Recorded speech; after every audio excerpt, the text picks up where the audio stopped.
Greetings, Nerd Camp attendees. Our virtual session on developing characters is getting started right now. I'm Denise Weintraut. I'm an 8th grade ELA teacher in South Jersey at the Berlin Community School. And with me today are two fabulous authors, Jennifer Camiccia and David Harten Watson. Now, Jennifer is the author of the middle grade novel, The Memory Keeper, which was released just last year in October. And it's a really cool book about a young girl, Lulu Carter, that deals with long buried secrets, the power of memory, and the bond between a girl and her gram. Jennifer has lived all over the place. When I was reading some of her bio, I couldn't get over it. She's been in LA, where I think she first started writing at the age of 5. And she's been in Iran, she's lived in Hawaii, and the San Francisco Bay Area, where she lives now with her children and husband. So I'm sure that all of those experiences influence the characters she developed. So I'll be curious to hear more about that in our session today. Now, David Harten Watson is the author of the Magician's Gold series, which includes The Magic Teacher's Son, which was award-winning. It got a 2016 Eric Hoffer Award honorable mention in the young adult category, and it was a 2016 First Horizon Award finalist, and it was on the short list for the Eric Hoffer Award Grand Prize, and it was a 2015 Ian Book of the Year Award finalist.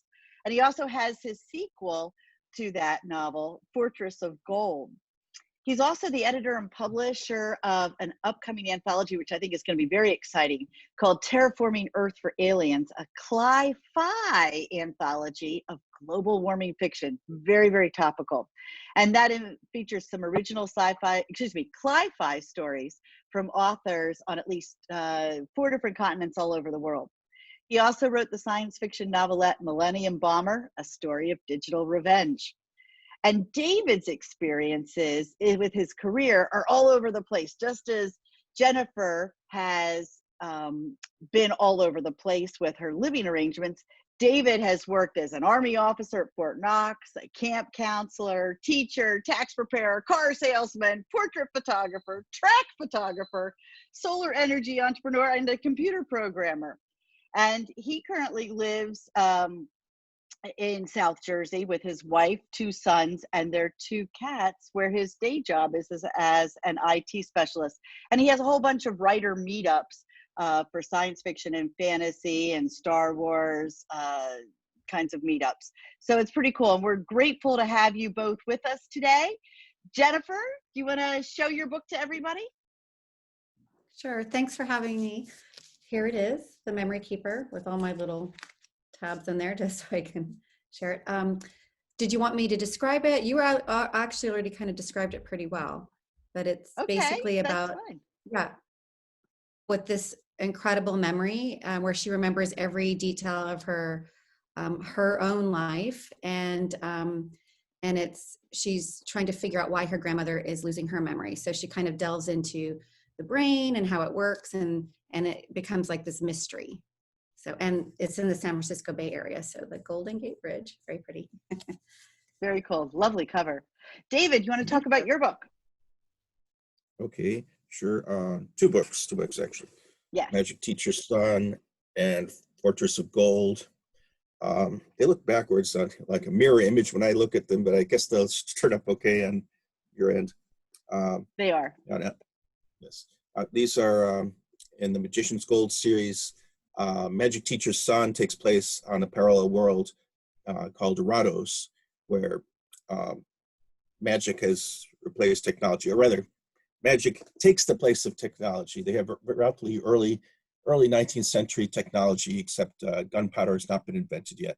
So they fight their wars using magic, and it's about Fran, who's a magic teacher's son, 16-year-old magic teacher's son. He sneaks out of his house one night to attend a circle of sorcery where other kids practice the forbidden black magic. And that sets into motion a chain of events that's going to lead to the conquest of his kingdom, as well as first love, an attempt on his life, meeting a spy, and all sorts of events. And then the story continues in Fortress of Gold. Now, in their world, they use gold and silver for magic, but primarily gold for the more powerful spells.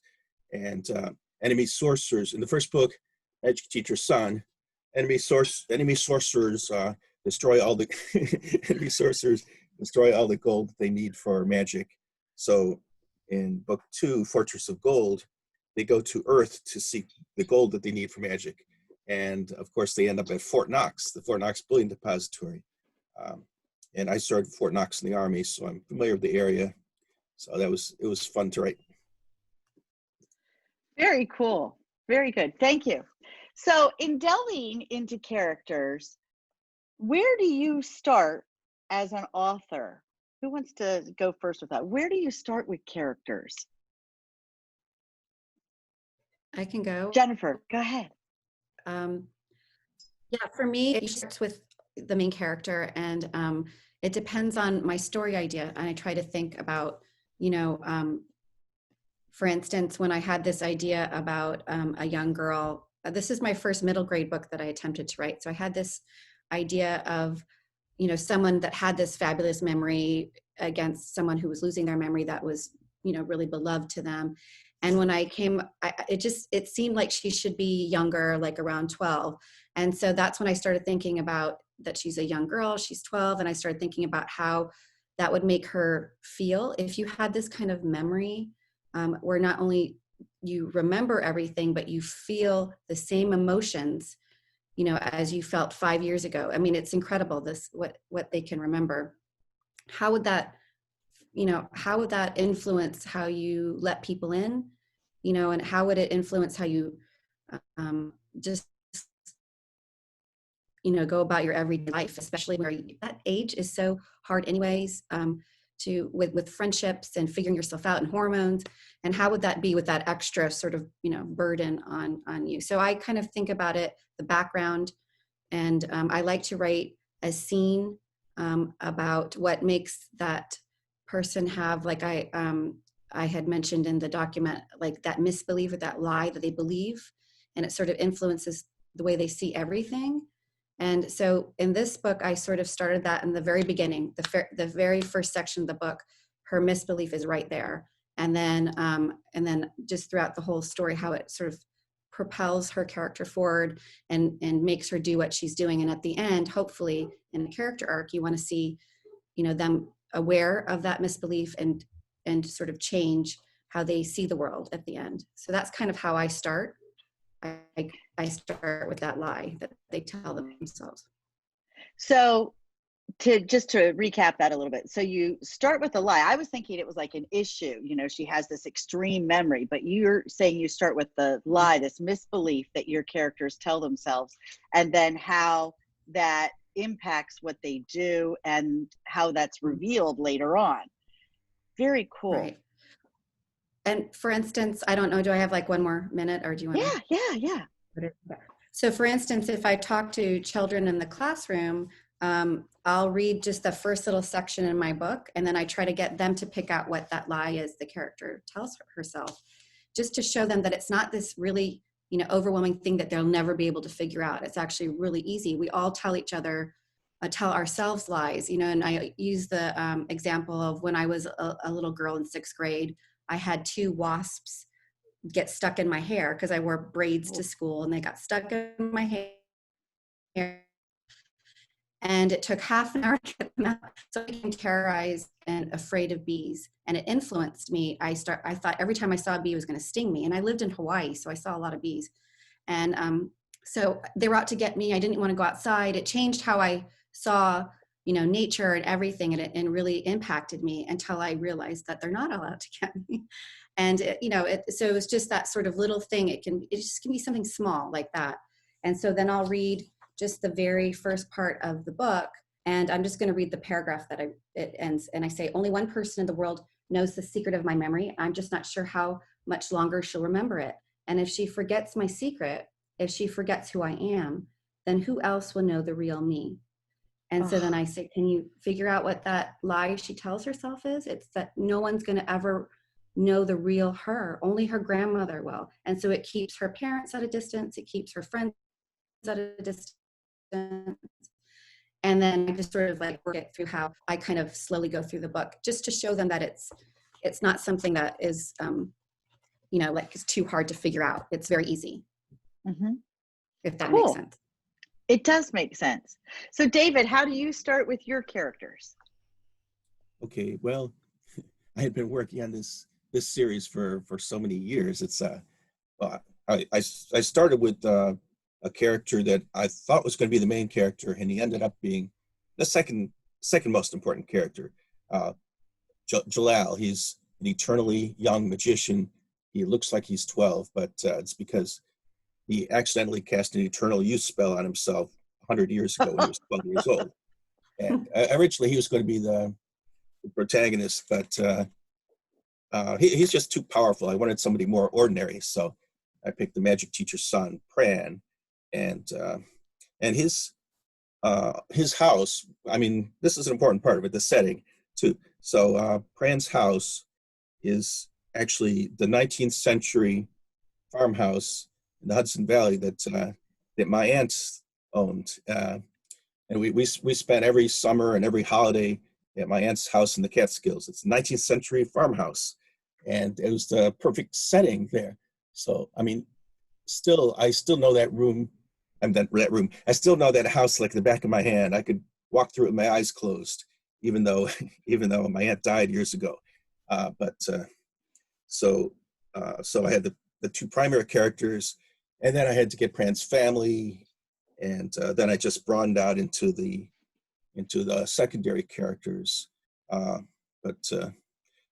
characters didn't always keep their place. Some secondary characters wanted to be more important, so they ended up not quite stealing the story, but I ended up changing the roles of some characters who they wanted to be more important, so I promoted them to being one of the half dozen main characters. Let's see, but how did I get started out? Well, I also kept notes on, since my world, it takes place in a parallel world, not on Earth. I kept a list of foreign sounding, exotic sounding names, and it could be just a name that I read in the newspaper, and I would keep track of it, and I did that for years. So now, whenever I need to introduce a new character, I would use one of the names on my list. And these are non-Western names. A lot of them ended up being like South Asian names, South Asian, Southeast Asian. For instance, Pran, my protagonist, Pran, his name is based on Dith Pran. Has anyone heard of him? Dith Pran is the Cambodian journalist who was made famous by the movie The Killing Fields. And I saw the movie The Killing Fields, and that really impressed me, that Dith Pran was a hero. He saved the life of an American journalist. And after watching that movie, I was sure that he had died. I thought he had died heroically. So I wrote the books, and then I found out that Dith Pran, he not only survived the Cambodian genocide, he was living in my town. He moved from Cambodia to Woodbridge, New Jersey. He was living in my town. But unfortunately, I discovered it a year after he died. So, yeah. But, well, that's interesting. So what I'm hearing from you is that your characters may start in one place, but you allow their stories as you're writing to morph them into whatever happens. So it's a very fluid construction for you with your characters. You're not a distinct, this is who they are, this is their goal, this is their motivation, this is the conflict they're dealing with. It's very, very fluid for you, yes? Yes. I'm a pantser, not a plotter, if you're that. So my characters, they don't do what I plan out for them. And they do, let's see. The characters don't fall in love with who they're supposed to fall in love with. They don't even fall in love with the same gender that they're supposed to fall in love with. So I found out halfway through that, I guess my character is bisexual, this particular character. So that's really cool. And I especially like the way you treat them as real individuals. These are not just imaginary little writings, but they are living, breathing characters to you. yes, And, exactly. and I think Is that critically important for how you approach your writing with them? Well, I found out it's part of being a pantser instead of a plotter. I found out that outlining really doesn't work for me because my characters make their own decisions. They do act like real people, make their own decisions, and the romance isn't working out. So my protagonist picks another character who happens to be another boy. So, but it's I do outline the basics of the character. I mean, I keep track of their, their eye color, their hair color, and the basics of the character. But their personalities tend to evolve over time. Cool. So, how do you both keep your characters distinct from the other characters? Like, how do you maintain that distinction? I would think, you get into the voice of one and it's sort of akin to your own voice, that it might be difficult to keep them separate. How do you all approach that? How do you keep characters distinct from one another? Well, I think for me, when you first start writing, I know I started writing like when I was really, really young. I never really pursued anything, but when I go back and I look at all my handwritten notes and everything, the characters really did sound a lot like me, every single one of them. So I think that's really common when you're first starting out, because especially when you're younger, you don't have a lot of, you don't think at least that you have a lot of experience in what other people are like. And that's another thing I like to tell the kids in the classroom is you actually do. Everywhere you are, like you know who the shy person in your class is, you know who the one that's outgoing, you know the one that's the class clown. And if you're writing a character and you have an idea, like I'm also sort of an in-between pantser and plotter, pantser, I think they call them. I like to plot a little bit, but I definitely, let the story take me where I need to go. And so that's what if you have an idea going forward with the story, you have an idea of what you want the character to be like, and you start writing it, I like to go back and I think of someone I know, and the character is not that person, but I think of someone I know who is very outgoing, and then I try to think, how would they act? Because I'm not outgoing, so I don't know how a person, I wouldn't, instinctively respond that way. So I try to think, what would they do in this situation? And then I write the scene accordingly. And so everyone can do that. You just think of people that you know that have the different personality that you want your character to, and maybe even write yourself some notes so that if you go back and you're reading it and you're like, I don't really think actually that character would do or say that, you might have to, in your revision, change, that so that it's, it fits. But also sometimes people act in ways you don't expect them to. So that's okay too. You can leave that in there if that's the case. But it makes it sort of easier to have a distinct voice and each character be their own person if you think of a specific person with those traits as you're beginning the character. And then they kind of take, as he mentioned, they kind of take a life of their own and they do what they want to do. And then you're like, wait a minute, I didn't want you to do that. And you kind of have to go with what they say or do. It makes it fun. It makes it not boring when that happens. Cool. David, what about you? How do you keep characters distinct from the other characters in the book? Okay. It took a while to learn how to do it well. At least I hope I'm doing it well now. But I think one of the best ways is, like as Jennifer mentioned, to partly model them on a real person, but only for me it's only their dialogue basically, because at first my dialogue tended to be pretty much all the same for each character, but then once I base a character's dialogue on the way a real person talks, like a sergeant I knew in the Army, who he was a real character, this sergeant in the Army. So I used the way he talks. I used it for an Army sergeant in the first book, and don't sir me, I work for a living. So I put that line in here because he says that, and a lot of Army sergeants say that. And I gave him kind of a Southern accent. It's well, not really an accent because it's on paper, but in my mind, certain characters have a Southern accent or a hillbilly accent, and I know I still have some improvement to make, but I'm trying to give each character their own dialect, not really accent, their own dialect. Um, but it's hard when you have like 100 characters in the book. It gets difficult to make each of the 100 characters speak differently. Oh, I have audiobooks now though, and my audiobook producer, Ray Greenlee, he did a good job of differentiating the voices of the different characters also. So very cool. So what I'm hearing from you is a lot of it stems from the dialogue. Dialogue becomes critically important in keeping these characters distinct from one another as much as you can. I would assume that, you know, if you have some people who are from the same region, they might have similar dialect, you know, some similar speech patterns, but their roles and their word choices are one way that you do that. Interesting. Yes.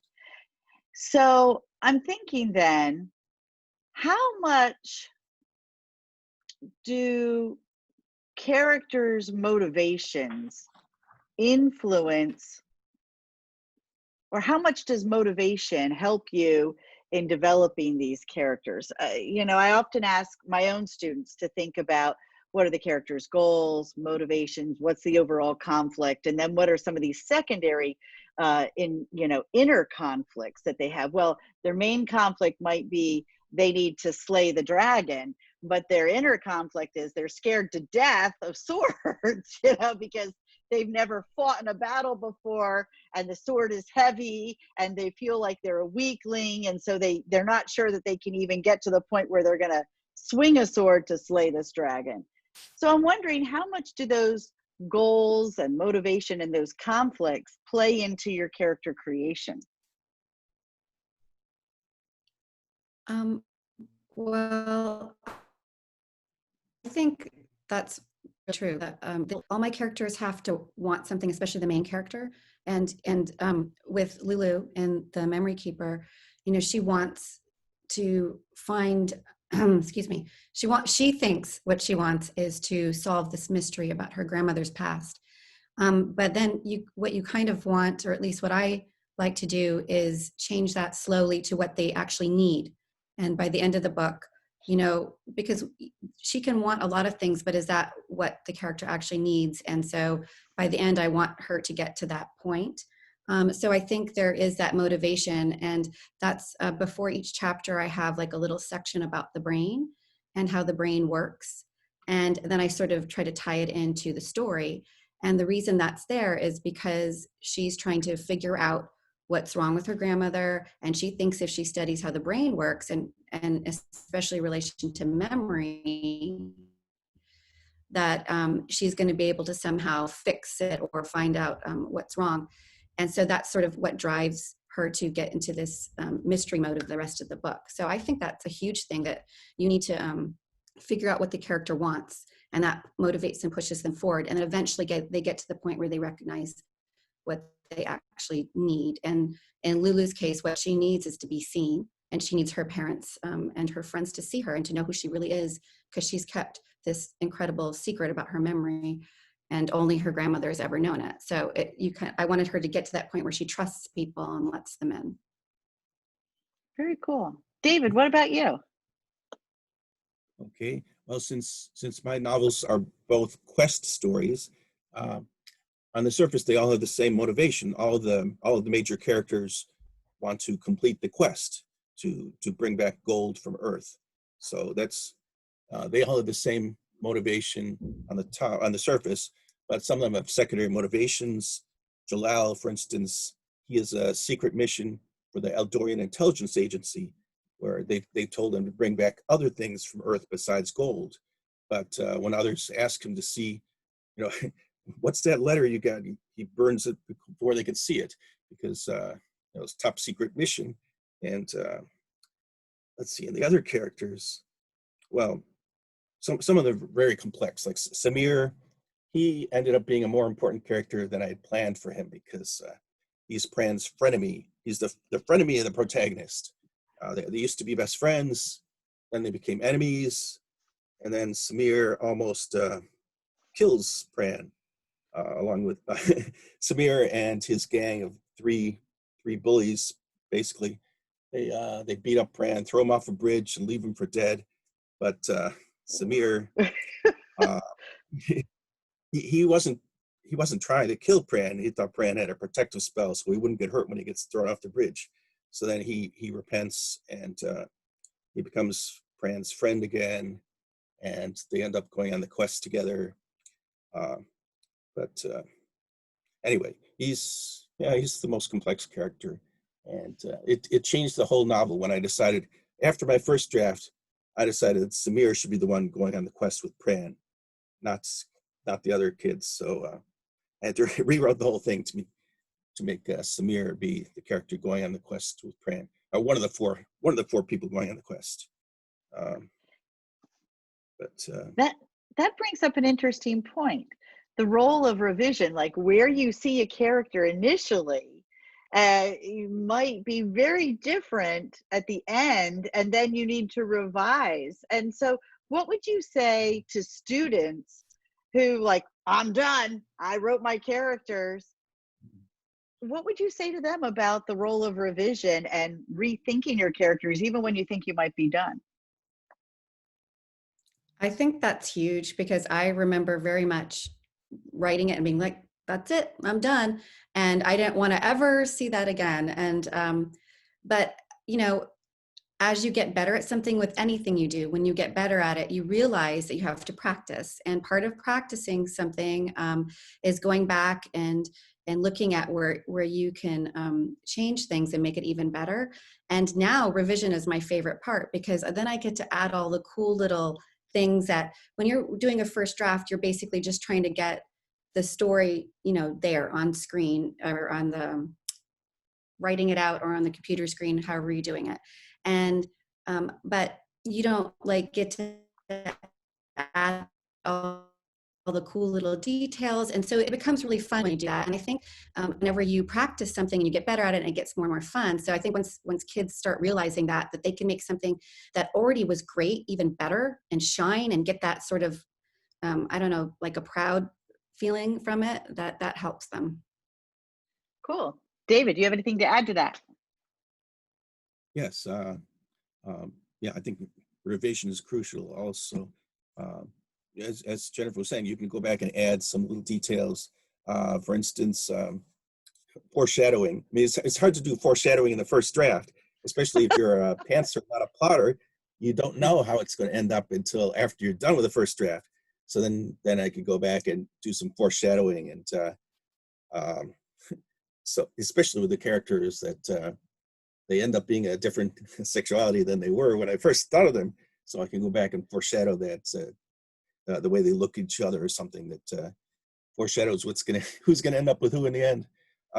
Or also some misleading foreshadowing too, where Pran's the prophecy says he's going to go to Earth with somebody who's the long lost relative he never knew he had.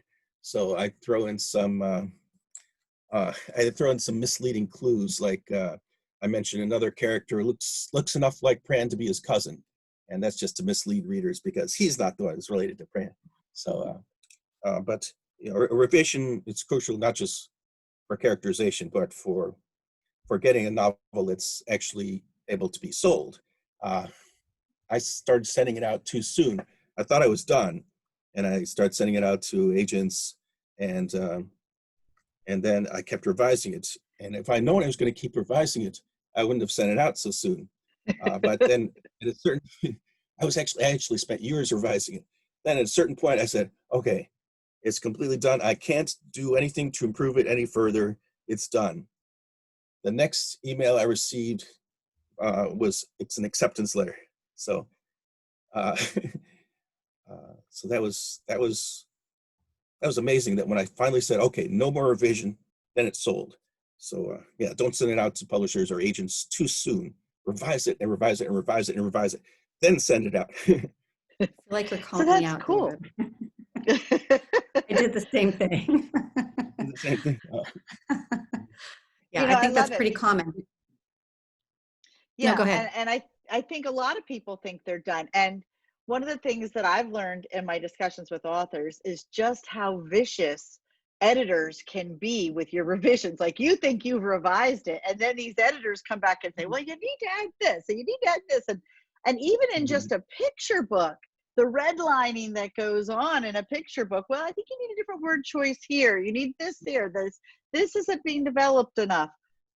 I'm just astounded by how many revisions authors have to go through to get where they want. And you think you have these characters planned out. So like Jennifer, you mentioned that revision helps you add the depth that you need. And David, you know, thinking about the foreshadowing, and I love those red herring, those misleading clues that add that sense of mystery to your novels, especially in a quest. You know, as a reader, one of the things that I love is trying to figure out what direction is it going in. And when you are able to add that misdirection for your characters, or like I have a sense of a character and then wait, my mind is blown, it's changed. That's really exciting for me as a reader. So to see that revision helps you put those in for those characters is pretty powerful. And I think that's pretty wonderful. So what advice would you give to a student who's trying to come up with their main character? David, you already said you keep lists of interesting names, which I think is really cool, because I read a lot of fantasy novels and I'm like, how do they come up with these fabulous names? And I'm trying to write a story and I can't come up with a name. But I love the way you just kept a running list of ideas of names. That's cool. I know some students are encouraged to, you know, do sort of like a drawing of a person. You know, what do they look like? You know, what are their hobbies? What are their activities? And you try and develop this quote unquote picture of a person. But one of the interesting things that I heard that some authors are doing is they take that outline of a character and then they throw them into an unknown situation that has nothing to do with their novel or the conflict in their novel. And then they write just like a paragraph about how that character reacts to those different situations. So I'm wondering, what's your process for getting started with a character? I have done that before. I think that's super helpful. And I like to write a scene that doesn't ever get, you know, put in the book, just to kind of get me to figure out. And I'll do that with side characters as well. And for instance, in the book that I was talking about, The Memory Keeper, she has two friends, Lulu and Max. And I wrote like a little story about each of them that never made it into the book, just so that I kind of understood where they were from, what their families were like, what they were dealing with on their own. And that really helps me. I'm writing towards the end of the first draft of a young adult thriller right now, which is my first attempt at a thriller. And that's been interesting, characters as well, having to, I've done that, write scenes about, you know, what they're experiencing and trying to see if I do that, well, you know, you want to, like David mentioned, put those red herrings in there and you want them to think maybe they're the killer or they're the killer. So I think you can never know your characters too much. It's just how much you want to put into it. And if you don't want to put a lot into it, it might show the first time around, but that doesn't mean you can't make them more complex and better and more well-rounded the second time you look at it and revise. That's why, you know, going back to revision, it's so important. And a lot of times when I was trying to get my sons to revise their essays and stuff, I would, you know, like use something around the house. And so one time I used, they were building chocolate sundaes. And I said, like, what if you just stopped with the ice cream? The ice cream's delicious. It's great. But, you know, wouldn't it be better with some chocolate sauce and some toppings and some whipped cream? And that's what revision is, right? It makes it even better. So that's something that worked with them. They were very visual. Cool. David, what about you? Okay, the question again was getting started with the character. Yes. How do you get, well, I think you already talked a little bit about that, but is there anything you want to add about how you get started with character? Okay, well, I do outline the characters, and for my important characters, like the top 10 most important, I'll have about a page, like a single space page description of the character in my notes, and including their backstory that happened to them before the novel takes place. So Yeah, so my character outlines are helpful for that. And then it's good to add a little bit about how the characters interact with other characters, with specific other characters, and put that in the outline too. And and I also wanted to note that in my second book, Fortress of Gold, two people told me to write them into the book as a character. So, so That's my fun. younger son wanted me to make him a character in the novel, so I did. And one of my coworkers, or former coworkers now, asked me to put him into the novel, so I did also. Although he had a kind of a small part, but still, it's fun if people ask you to put them in the novel. It's fun to do that. That's That's cool. sweet. So I love those ideas. So you guys have added so much to our knowledge about developing characters, but we're running up on the end of our time together. So let me get your final thoughts. Is there anything that you want to add to all the fellow authors or fellows or students who are writing or teachers? Final thoughts about developing characters.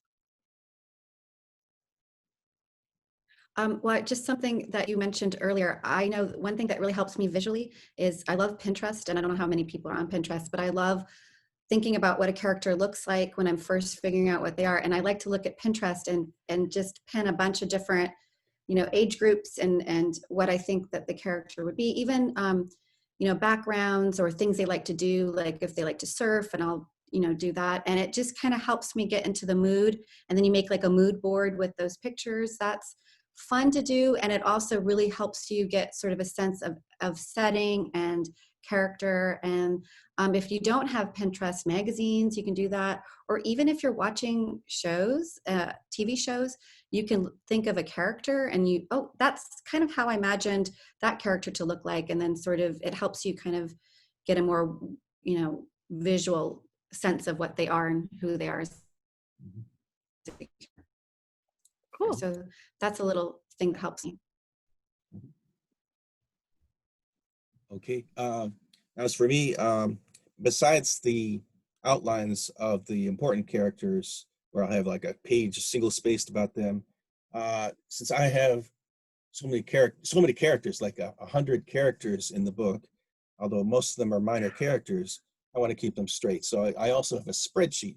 In addition to the MS Word document with the outline, I have a spreadsheet with each character with just the basics. I've got their name, their parents' names, since a lot of them are children or young adults, their parents' occupation, their eye color, hair color, skin color, and let's see what else. Their age too, of course, that's important. Their age, and for the major characters, their birth date, because the major character might be important if one is older than the other by 2 months. That could be important. So I have the spreadsheet, which I just go to if I'm writing the novel, and oh, wait a minute, what color was that character? Were the character's eyes again? So I just go to the spreadsheet. It's quick to get it that way. Or what was their parents' occupation? So the spreadsheet helps to look it up quickly while on the fly while you're writing. Very cool. So some serious note taking, some serious idea generating from both of you. Sort of some of the same approaches, but some very different takes on it. So I'm glad we were able to have both of you here for our session for nErDCampNJ on developing characters. Everyone, please be sure to check out, Jennifer, hold up your book, The Memory Keeper, a middle grades novel with Lulu Carter. And check out David's books, The Magic Teacher's Son and Fortress of Gold. Thank you, Jennifer and David, for being with us today. We're glad to have you here. I'm going to press stop recording, but you can still stay on.